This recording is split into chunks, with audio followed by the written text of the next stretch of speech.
الحمد لله رب العالمين، والصلاة والسلام على سيد المرسلين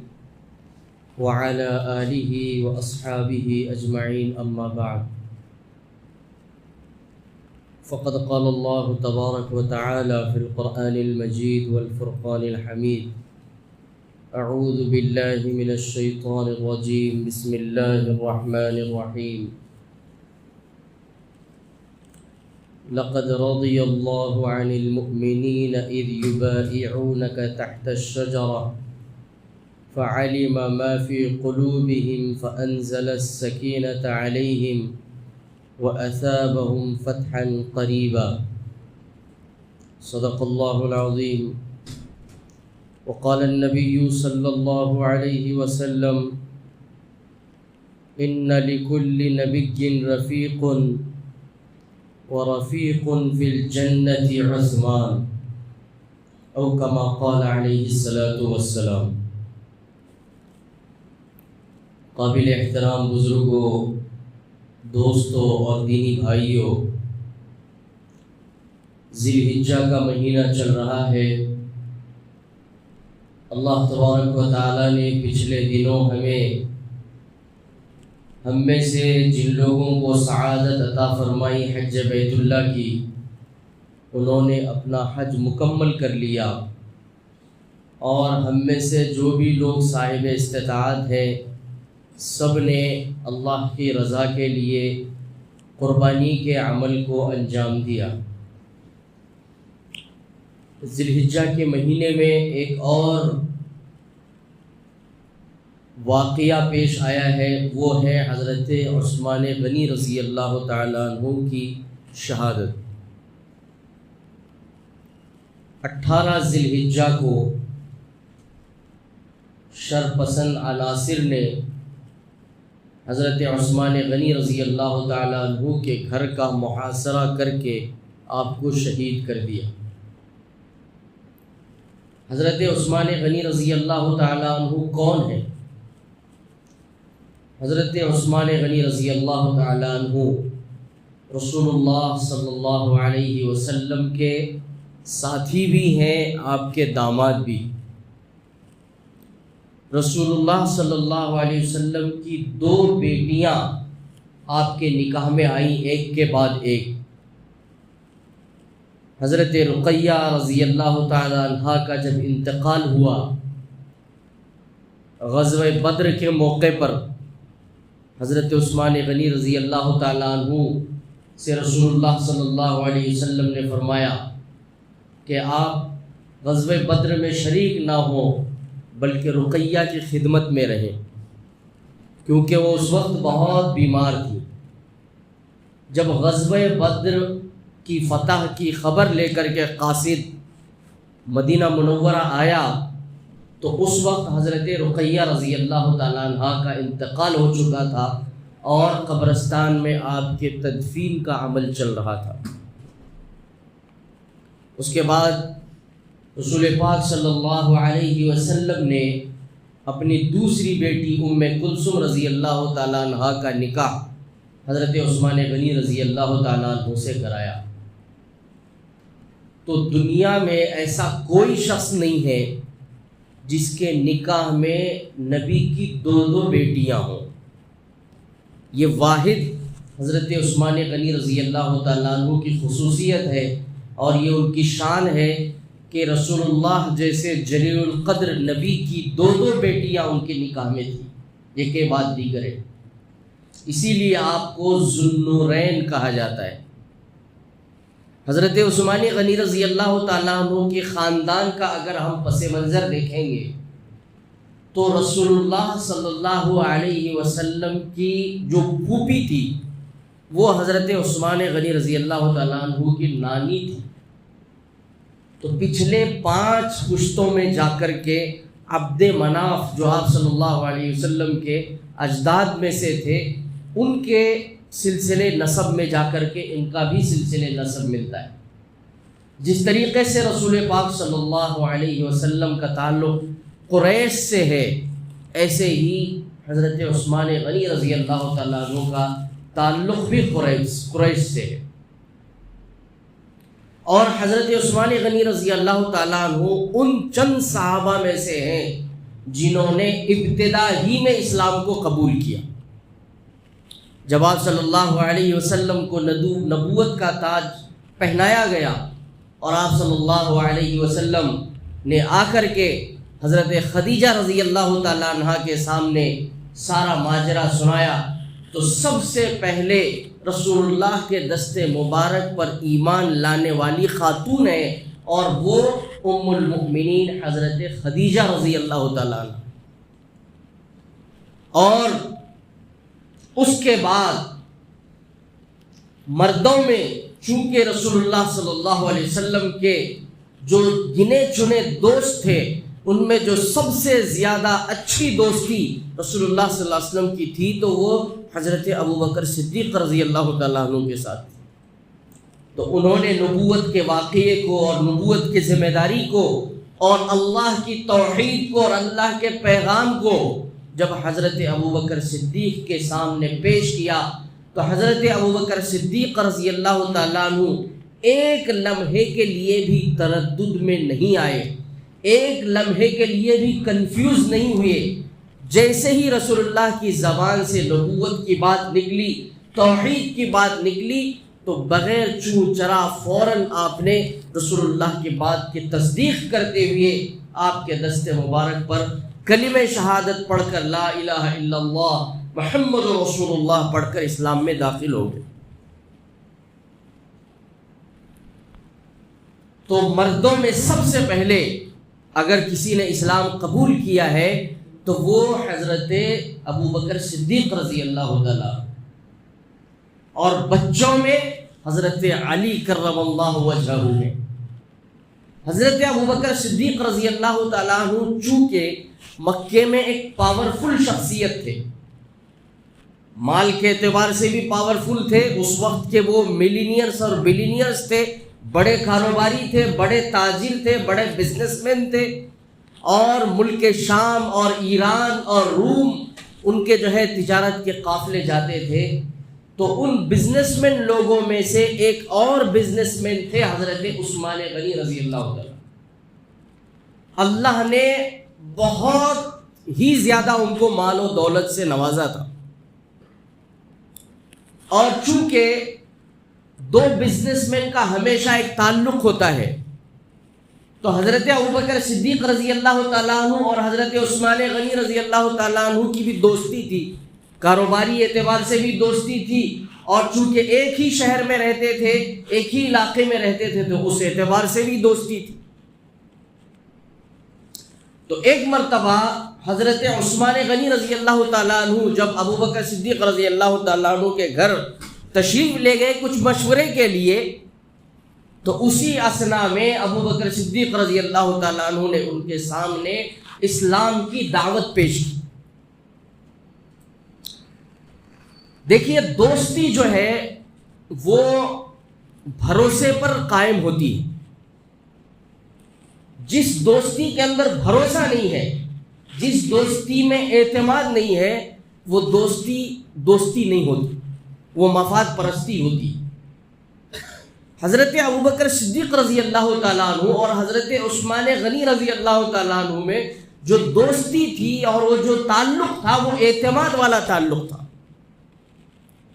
جب اسلام کے پیغام کو ابوبکر صدیق رضی اللہ تعالیٰ عنہ نے عثمان غنی رضی اللہ تعالیٰ عنہ کے سامنے پیش کیا تو انہوں نے کہا کہ میں بھی لبیک کہتا ہوں,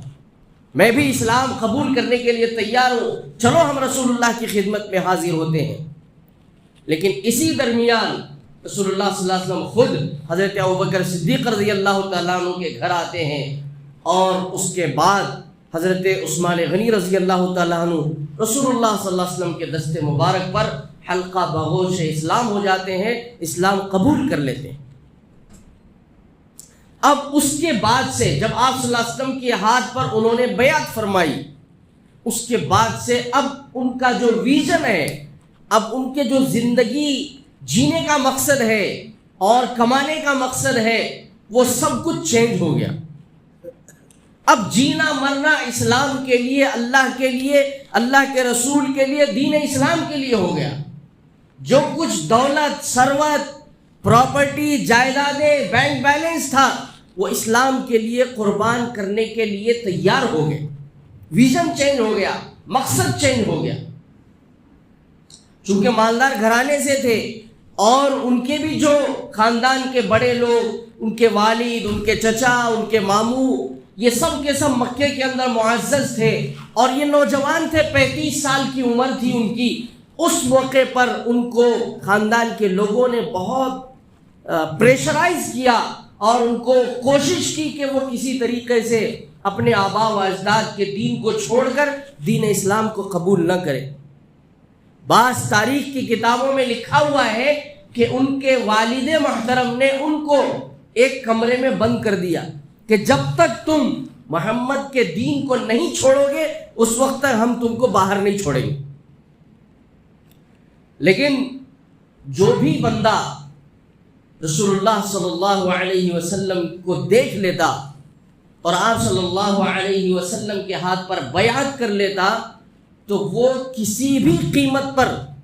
رسول اللہ کے ساتھ کو چھوڑنے کے لیے تیار نہیں ہوتا، دین اسلام سے پھرنے کے لیے تیار نہیں ہوتا تھا۔ حضرت عثمان غنی رضی اللہ تعالیٰ عنہ نے فرمایا کہ ابا جان، چاہے میری جان چلی جائے، میں محمد صلی اللہ علیہ وسلم کو اور ان کے دین کو ہرگز نہیں چھوڑوں گا۔ بہرحال حضرت عثمان غنی رضی اللہ تعالیٰ عنہ اور آپ کی جو قربانیاں ہیں دین اسلام کے لیے، آپ نے جب بھی رسول اللہ نے ہجرت کا حکم فرمایا تو آپ ہجرت کے اندر بھی شریک ہو گئے۔ سب سے پہلے جو قافلہ ہجرت کا حبشہ گیا تھا تو اس قافلے کے اندر بھی حضرت عثمان غنی رضی اللہ تعالیٰ عنہ تھے۔ دوسری مرتبہ جب ہجرت ہوئی مکے سے مدینے کی طرف، اس موقع پر بھی حضرت عثمان غنی رضی اللہ تعالیٰ عنہ نے ہجرت فرمائی، اور عثمان غنی رضی اللہ تعالیٰ عنہ کو اللہ تبارک و تعالیٰ نے ایک خاص صفت عطا فرمائی تھی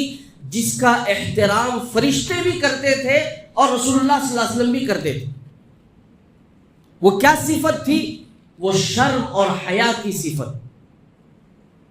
ایک مرتبہ اما عائشہ رضی اللہ تعالیٰ عنہ فرماتی ہے، ایک مرتبہ رسول اللہ صلی اللہ علیہ وسلم اپنے حجرے میں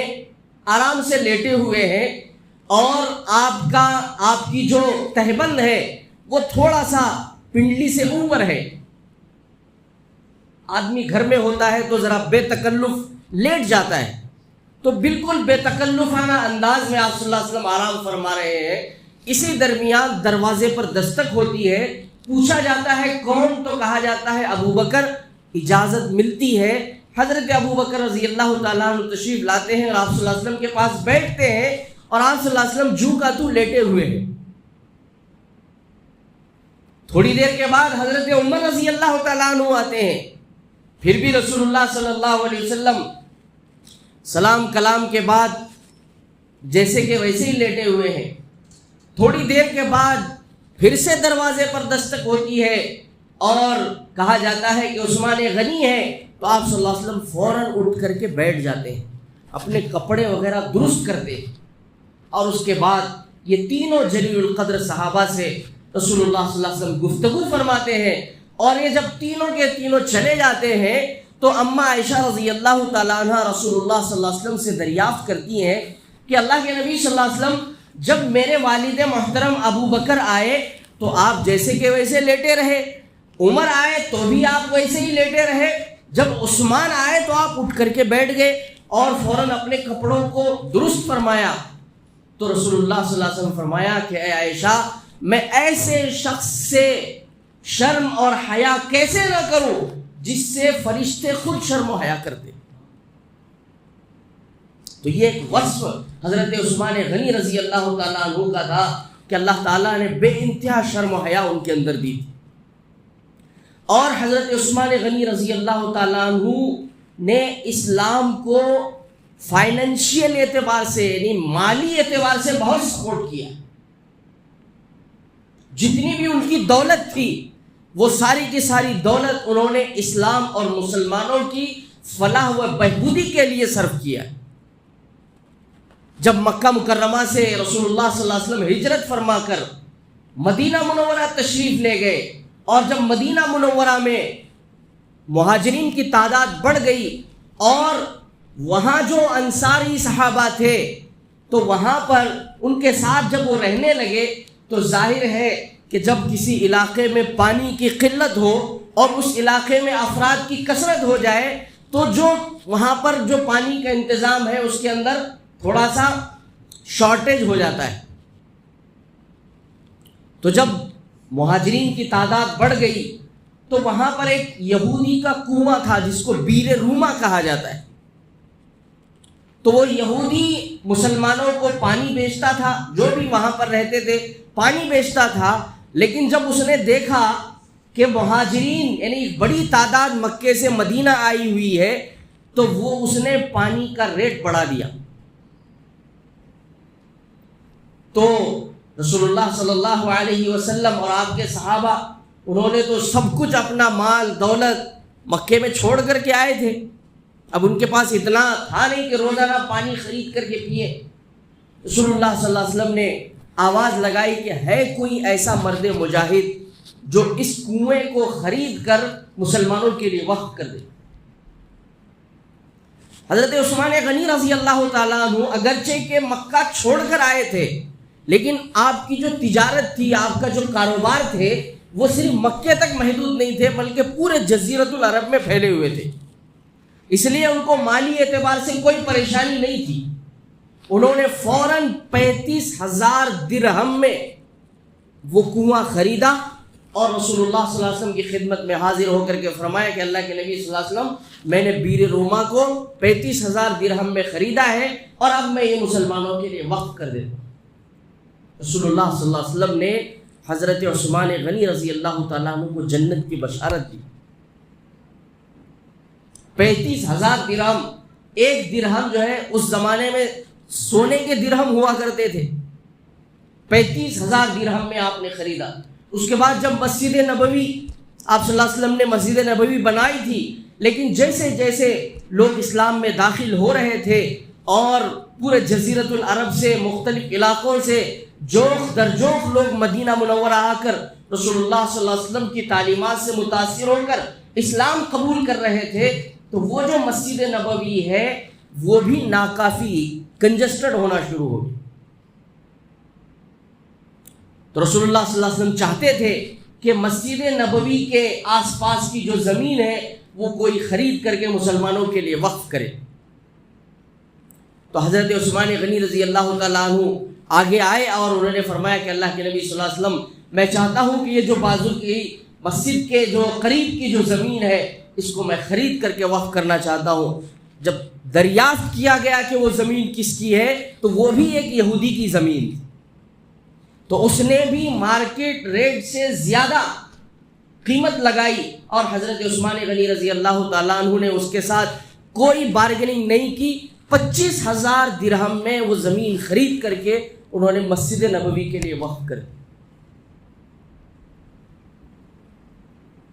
اس کے بعد جب غزوہ تبوک کا موقع آیا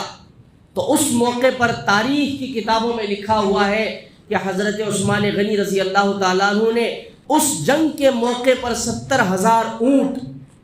70,000 گھوڑے، 70,000 درہم اور 100 اونٹ جو پورے ساز و سامان کے ساتھ لیس تھے وہ مسلمانوں کے لشکر کے لیے وقف کر دیا۔ تو انسان جب اسلام نے دولت کمانے سے منع نہیں کیا ہے، اگر ہم 5 جو اسلام کے بنیادی ارکان ہیں ان میں سے زکوٰۃ کو آپ دیکھیے، اللہ نے زکوٰۃ کو فرض کیا ہے۔ اگر مال کمانا جائز نہ ہوتا تو زکوٰۃ فرض ہی نہیں ہوتی۔ زکوٰۃ فرض اس لیے کر دی گئی ہے تاکہ مال کماؤ لیکن اس میں اللہ کا حق نکالو، زکوٰۃ مال کماؤ اس میں صدقہ خیرات نکالو، مال کماؤ اپنے جو خاندان کے غریب غربا ہیں ان کا خیال رکھو، اور جو بھی رفاہی کام ہے اس میں اپنے مال کو خرچ کرو، اس کو اپنے ساتھ جمع کر کے مت رکھو۔ اگر تم اس مال کو جمع کر کے رکھو گے، اس کے جو غریب غربا کے حقوق ہیں اور اللہ کے جو احکامات مال کے ساتھ لگے ہوئے ہیں، اس کو اگر آپ پورا نہیں کرو گے تو یہ مال کل قیامت کے دن تمہارے لیے وبال جان بن جائے گا، اژدہے کی شکل میں آپ کے گلے میں لٹکایا جائے گا، اور اس مال کو گرم کر کے آپ کے پیشانی کے اوپر، آپ کے پیٹھ کے اوپر اس سے داغا جائے گا۔ لیکن جو آدمی مال کے جو اللہ کے حقوق ہیں اور جو شریعت کے احکامات ہیں مال کے متعلق، ان کی پابندی کرتے ہوئے اگر دولت کماتا ہے، حلال طریقے سے کما رہا ہے اور حلال چیزوں میں خرچ کر رہا ہے، تو یہ مال بھی اس کے لیے نجات کا ذریعہ بنے۔ حضرت عثمان غنی رضی اللہ تعالیٰ عنہ کی اتنی بڑی خدمات ہے کہ اللہ کے نبی صلی اللہ علیہ وسلم نے ان کے لیے دنیا ہی میں جنت کی بشارت دے دی۔ اور ایک مرتبہ تو رسول اللہ صلی اللہ علیہ وسلم نے حضرت عثمان غنی رضی اللہ تعالیٰ عنہ کو اپنا نمائندہ بنا کر مکہ مکرمہ بھیجا، صلح حدیبیہ کے موقع پر۔ صلح حدیبیہ کے موقع پر جب اپنا نمائندہ بنا کر کے بھیجا، حضرت عثمان غنی رضی اللہ تعالیٰ عنہ مکہ مکرمہ گئے اور کچھ دنوں تک واپس نہیں آئے تو ایک اڑتی ہوئی خبر پھیل گئی کہ مکے والوں نے حضرت عثمان غنی رضی اللہ تعالیٰ عنہ کو شہید کر دیا۔ تو اللہ کے نبی صلی اللہ علیہ وسلم نے جب یہ خبر سنی تو تمام صحابہ سے آپ نے بیعت لی، اور بیعت میں آپ صلی اللہ علیہ وسلم نے اپنے ایک ہاتھ کو اپنے لیے رکھا اور دوسرے ہاتھ کو حضرت عثمان کا ہاتھ بنایا، فرمایا کہ یہ ہاتھ میرا ہاتھ ہے اور یہ جو ہاتھ ہے یہ عثمان کا ہاتھ ہے، لہذا سارے لوگ بیعت کرو کہ مکے والوں نے ہمارے قاصد کے ساتھ، ہمارے نمائندے کے ساتھ جو غداری کی ہے اور ان کو قتل کیا ہے تو ہم اس کا بدلہ لیں۔ قرآن کریم میں اسی بیعت کا ذکر ہے، اس کو بیعت الرضوان کہا جاتا ہے یا بیعت الشجرہ کہا جاتا ہے۔ ایک درخت کے نیچے بیٹھ کر کے یہ بیعت ہوئی تھی، اور اللہ تبارک و تعالیٰ نے اس بیعت کے بعد قرآن کریم کی آیت نازل فرمائی، لَقَدْ رَضِيَ اللَّهُ عَنِ الْمُؤْمِنِينَ إِذْ يُبَايِعُونَكَ تَحْتَ الشَّجَرَةِ۔ کیا محمد صلی اللہ علیہ وسلم اس درخت کے نیچے جن جن ایمان والوں نے آپ کے ہاتھ پر بیعت کی ہے اللہ تعالیٰ ان سے راضی ہو چکے۔ تو گویا صحابہ کرام کی جو پوری جماعت ہے اللہ تبارک و تعالیٰ نے ان کے بارے میں اعلان کر دیا ہے رضی اللہ عنہم ورضوا عنہ، کہ اللہ تعالیٰ اس سے راضی اور وہ اللہ سے راضی۔ اب کسی کو اختیار نہیں ہے کہ کسی صحابی پر انگلی اٹھائے یا کسی صحابی کی تنقید کرے یا کسی صحابی کے کسی عمل پر اعتراض کھڑا کرے۔ اگر کوئی آدمی یہ کرتا ہے تو وہ گمراہ ہے، وہ راہ راست پر نہیں ہے، اس لیے کہ اللہ کے نبی صلی اللہ علیہ وسلم ہمارے لیے آپ صلی اللہ علیہ وسلم کی زندگی، آپ صلی اللہ علیہ وسلم کا قول، آپ صلی اللہ علیہ وسلم کا عمل، آپ صلی اللہ علیہ وسلم کا فعل، یہ سب کے سب ہمارے لیے ماڈل ہے۔ اور آپ صلی اللہ علیہ وسلم نے ایک مرتبہ فرمایا اصحابی کالنجوم بأیہم اقتدیتم اہتدیتم، کہ میرے جو صحابہ ہیں سب کے سب ستاروں کے مانند ہیں، ان میں سے جس کی بھی تم اتباع کرو گے، جس کو بھی تم فالو کرو گے تو کامیاب ہو جاؤ۔ بہرحال حضرت عثمان غنی رضی اللہ تعالیٰ عنہ کے بے شمار احسانات اسلام اور مسلمانوں کے اوپر ہے۔ آپ نے ہر مشکل وقت میں دامے درمے سخنے، آپ نے مال کے اعتبار سے بھی مسلمانوں کی مدد کی، طاقت کے اعتبار سے بھی مسلمانوں کی مدد کی، ہر اعتبار سے وہ مسلمانوں کے ساتھ شانہ بشانہ کھڑے ہوئے۔ اور پھر جب آپ کو خلافت کا تاج پہنایا گیا، خلافت کی ذمہ داری جب عطا کی گئی حضرت عمر رضی اللہ تعالیٰ عنہ کے بعد، تو 12 سال تک آپ نے مسلمانوں کے امیر المومنین ہونے کا فریضہ نبھایا، اور آپ کے دور میں اسلام 44 لاکھ مربع میل زمین پر پھیل گیا، یعنی حضرت عمر رضی اللہ تعالیٰ عنہ کے زمانے میں افریقہ اور مصر تک پہنچا تھا، حضرت عثمان غنی رضی اللہ تعالیٰ عنہ کے زمانے میں اس سے آگے اور پھیل گیا۔ مختلف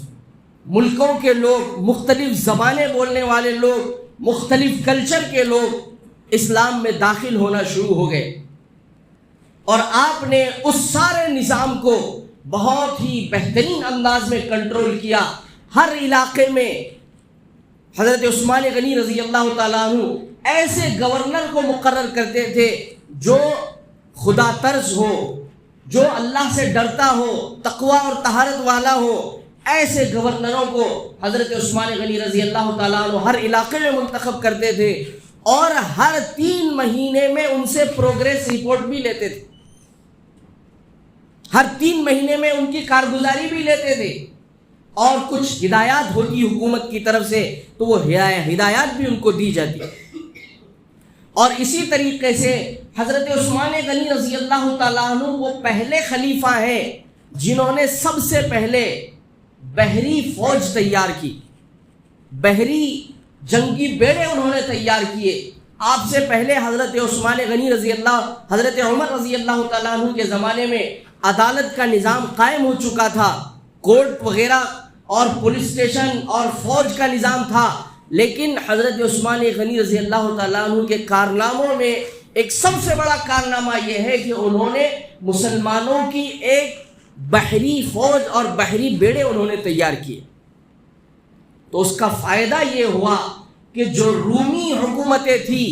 فارس کی جو حکومتیں تھیں، مسلمانوں کو ان تک پہنچنا آسان ہو گیا اور ان سے مقابلہ کرنا آسان ہو گیا، اور اس کے نتیجے میں اللہ تعالیٰ نے روم کو بھی فتح کروایا اور ایران کو بھی فتح کروایا، وہاں کے لوگ بھی جو ہے اسلام میں داخل ہونا شروع ہو گئے۔ لیکن دیکھیے، جب مال کی فراوانی ہوتی ہے اور خدا کا خوف دل سے کم ہونا شروع ہو جاتا ہے تو فتنہ اور فساد پھیلنا شروع ہو جاتا ہے۔ اب اسلامی سلطنت کا جو دائرہ تھا وہ بہت پھیل رہا تھا، اور جدھر بھی مسلمانوں کا لشکر بڑھتا فتوحات اس کے قدموں میں رہتے، اور وہ علاقہ سارا کا سارا جو ہے مسلمانوں کے کنٹرول میں آتا۔ تو اس اعتبار سے مسلمانوں کی جو معیشت تھی، مسلمانوں کی جو فائنینشیل کنڈیشن تھی، تو وہ بہت خوشحال تھی، ہر ایک کے پاس کچھ نہ کچھ جمع پونجی تھی۔ اس میں جو ہے کچھ ایسے نوجوان جو دوسرے مذہب سے نئے نئے اسلام میں داخل ہو گئے تھے، تو ان کے اندر تھوڑی سی شرارت پیدا ہو گئی، اور حضرت عثمان غنی رضی اللہ تعالیٰ عنہ تک یہ خبریں بھی پہنچنا شروع ہو گئی کہ کچھ لوگ شراب اور شباب کے عادی ہو چکے ہیں۔ تو انہوں نے اپنے تمام گورنروں کو یہ فرمان جاری کر دیا کہ جو بندہ بھی، جو شخص بھی شریعت کے خلاف کوئی بھی کام انجام دے گا تو اس کے خلاف سخت کارروائی کی جائے گی۔ جو سلطنت چلے گی، اس سلطنت کو چلانے والے اس علاقے کے گورنر کو بھی شریعت کا پابند ہو کر کے زندگی گزارنا ہوگا، اور اس کی رعایا کو بھی شریعت کا پابند ہو کر کے زندگی گزارنا ہوگا۔ جو بھی شریعت کی پاسداری نہیں کرے گا اس کو سزا دی جائے گی۔ جب سزائیں شروع ہو گئی تو پھر لوگوں میں حضرت عثمان غنی رضی اللہ تعالیٰ عنہ سے حسد پیدا شروع ہو گیا، دشمنی پیدا ہونا شروع ہو گئی۔ ظاہر ہے کہ اگر میرا بیٹا ہے اور میرے بیٹے کو کوئی سزا دیتا ہے تو بہت کم لوگ ایسے ہوتے ہیں کہ بچے کی غلطی پر اگر سزا ملتی ہے تو خوش ہوتے ہیں، ورنہ تو زیادہ تر پیرنٹس بولتے ہیں بچہ ہے کیا ہوتا، کر لے رہا، آج نہیں کل سدھر جائے گا، آپ کون ہوتے سزا دینے والے۔ اس طریقے کا جب ریاکشن آتا ہے تو بچہ جو ہے نڈر ہو جاتا ہے اور وہ پھر غلطی پر غلطی کرتا چلا جاتا ہے۔ تو اس زمانے میں بھی کچھ لوگ ایسے تھے جن کو یہ بات اچھی نہیں لگی کہ ان کے بچوں کو سزا دی جا رہی ہے، تو وہ سب کے سب ایک بڑے یہودی منافق جس کو عبداللہ ابن سبا کہا جاتا ہے، وہ اس سے جڑنا شروع ہو گئے۔ اور عبداللہ ابن سبا ایک یہودی تھا، لیکن ظاہری طور پر اپنے آپ کو یہ بتاتا تھا کہ میں مسلمان ہوں، لیکن اس کی پوری جو کوششیں تھی حضرت عمر کے زمانے سے لے کر حضرت عثمان غنی رضی اللہ تعالیٰ عنہ کے زمانے تک، وہ سب کے سب کوششیں جو ہے وہ اسلام اور مسلمانوں کے اندر انتشار پیدا کرنے میں، اختلاف پیدا کرنے میں ہی اس کی رہتی تھی۔ تو کچھ لوگ عبداللہ ابن سبا کے ساتھ جڑ گئے اور اس نے جو ہے حضرت عثمان غنی رضی اللہ تعالیٰ عنہ کے خلاف ایک محاذ تیار کیا، اور ظاہر ہے کہ کچھ نہ کچھ ایسے شرپسند لوگ ہوتے ہیں جن کے سامنے حق اور باطل کا فرق کرنے کی ان کے اندر تمیز نہیں ہوتی، جو کچھ ان سے کہا جاتا ہے وہ کر گزرتے ہیں۔ ایک جماعت ان شرپسندوں میں سے حج کے موقع پر مدینہ منورہ آئی، اور مدینہ منورہ میں ہی ٹھہر کر انہوں نے حضرت عثمان غنی رضی اللہ تعالیٰ عنہ کے گھر کا محاصرہ کیا۔ 40 دن تک حضرت عثمان غنی رضی اللہ تعالیٰ عنہ کو نہ کھانا پہنچایا گیا، نہ پانی پہنچایا گیا، بھوک اور پیاس کی حالت میں 18 ذی الحجہ کے دن حضرت عثمان غنی رضی اللہ تعالیٰ عنہ کو شہید کر دیا گیا۔ تو ہمیں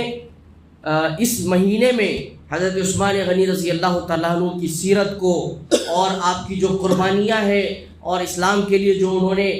محنتیں اور مشقتیں کی ہیں اس کو یاد بھی کرنا چاہیے، اور جو کچھ بھی ہم سے عبادتیں ہوتی ہیں قرآن کی تلاوت وغیرہ کی شکل میں، تو ہم ان کو ایصال ثواب بھی کرتے رہے، کیونکہ یہ صحابہ ہیں، اگر یہ